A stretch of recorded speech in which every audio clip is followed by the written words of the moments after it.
Students, आज हम कक्षा 10वीं की स्पर्श बुक में गद्य खंड में दिए गए पाठ बड़े भाई साहब के बारे में जानेंगे। फर्स्ट वीडियो में हमने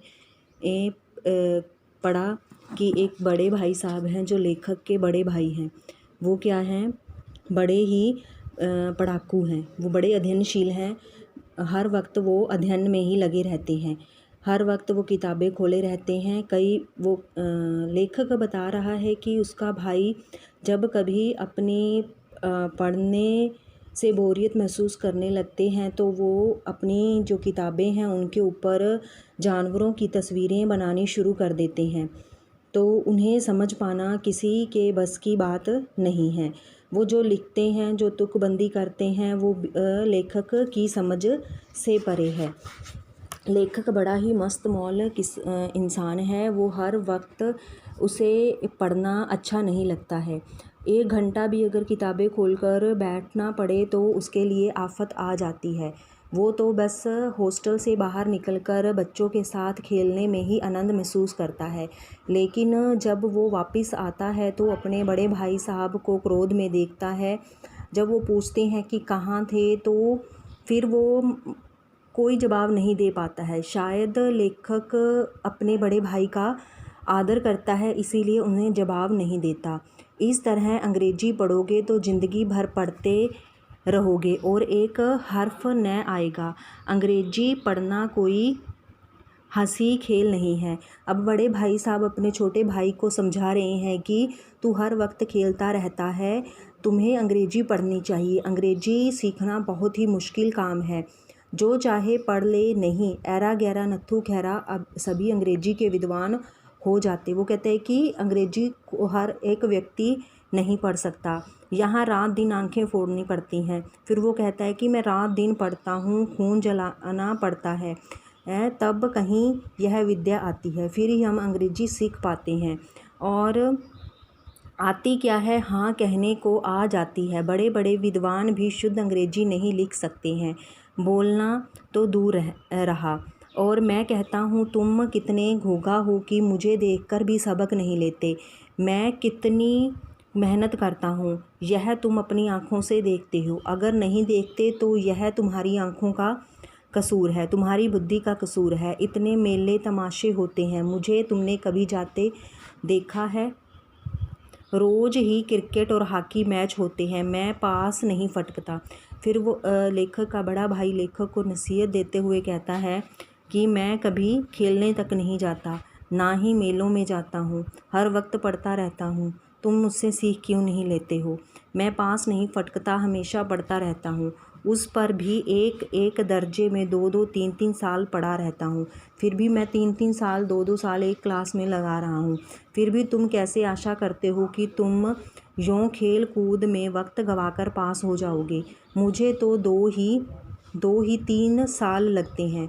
तुम उम्र भर इसी दर्जे में पढ़े सड़ते रहोगे। वो कहता है कि मैं तो 2-3 साल एक क्लास में लगाकर आगे की कक्षा में चला जाता हूँ, लेकिन मुझे लगता है कि तुम तो उसी कक्षा में पढ़े रहोगे।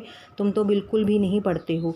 अगर तुम्हें इस तरह उम्र गंवानी है तो बेहतर है घर चले जाओ और मज़े से गुल्ली डंडा खेल लो। वो कहता है कि हॉस्टल में रहने की ज़रूरत नहीं है। अगर तुम्हें इसी तरह से खेलना है तो घर चले जाओ, वहाँ खेल लो।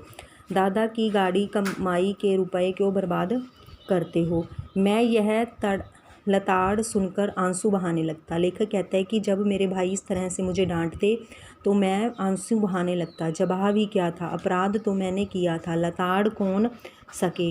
भाई साहब उपदेश की कला में निपुण थे। ऐसी ऐसी लगती बातें कहते, ऐसे ऐसे सुक्ति बाण चलाते कि मेरे जिगर के टुकड़े टुकड़े हो जाते, हिम्मत टूट जाती। इस तरह जान तोड़कर मेहनत करने की शक्ति मैं अपने में न पाता था।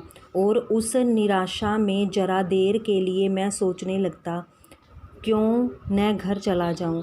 जो काम मेरे बूते के बाहर है उसमें हाथ डालकर क्यों अपनी ज़िंदगी ख़राब करूं? मुझे अपना मूर्ख रहना मंजूर था, लेकिन उतनी मेहनत से मुझे तो चक्कर आ जाता था। वो कह रहा है कि जब वो मुझे डांटते तो मुझे भी लगता कि मैं अपने दादा की कमाई है जो उसके ख़राब कर रहा हूँ, तो और मेरी हिम्मत टूट जाती और मुझे लगता कि मैं तो इतनी मेहनत नहीं कर सकता जितनी मेरे बड़े भाई साहब कर रहे हैं। मुझे घर चले जाना चाहिए। 2 घंटे के बाद निराशा के बादल फट जाते और इरादा करता कि आगे से खूब जी लगाकर पढ़ूंगा। फिर कभी मेरा मन करता कि मैं खूब जी लगाकर पढूं। चरपट एक टाइम टेबल बना डाला, बिना पहले से नक्शा बनाए कोई स्कीम तैयार किए काम कैसे शुरू करूं।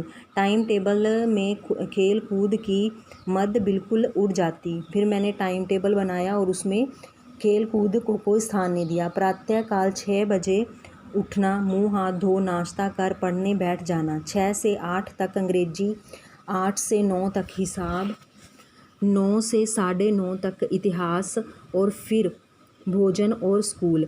3:30 बजे स्कूल से वापस होकर आधा घंटा आराम। 4 से 5 तक भूगोल, 5 से 6 तक ग्रामर, आधा घंटा हॉस्टल के सामने ही टहलना। 6:30 से 7 तक अंग्रेजी कंपोजिशन, फिर भोजन करके 8 से 9 तक अनुवाद, 9 से 10 तक हिंदी और फिर 10 से 11 तक विविध विषय, फिर विश्राम। इस तरह से उसने टाइम टेबल बनाया और हर विषय को एक टाइम दिया कि उसी टाइम पर वो पढ़ेगा। मगर टाइम टेबल बना लेना एक बात है, उस पर अमल करना दूसरी बात। पहले ही दिन उसकी अवहेलना शुरू हो जाती। मैदान की वह सुखद हरियाली, हवा के हल्के हल्के झोंके, फुटबॉल की वह उछल कूद, कबड्डी के वह दाव घात, वॉलीबॉल की वह तेजी और फुर्ती मुझे अज्ञात और अनिवार्य रूप से खींच ले जाती। वहाँ जाते ही मैं सब कुछ भूल जाता। वह जानलेवा टाइम टेबल, अब आँख फोड़ पुस्तकें, किसी की याद न रहती। वो कहते हैं कि इस टाइम टेबल का मैं कुछ दिनों तक ही पालन करता। कई बार तो क्या होता कि पहले दिन ही मैं अपने टाइम टेबल की अवहेलना शुरू कर देता था, क्योंकि मुझे ग्राउंड में खेलना अच्छा लगता था। वह आँख फोड़ पुस्तकें, किसी की याद न रहती, और भाई साहब को नसीहत और फजीहत का अवसर मिल जाता। मैं उनके साए से भागता, उनकी आँखों से दूर रहने की चेष्टा करता, कमरे में इस तरह दबे पाँव आता कि उन्हें खबर न हो। उनकी नज़र मेरी ओर उठी और मेरे प्राण निकले। हमेशा सिर पर नंगी तलवार सी लटकती महसूस होती।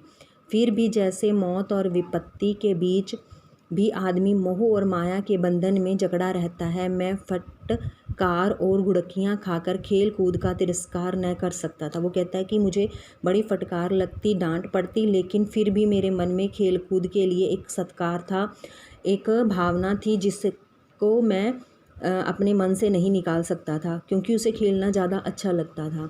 आशा है कि आज का ये टॉपिक जितना आज पढ़ा गया है वो आपको समझ आ गया होगा। धन्यवाद।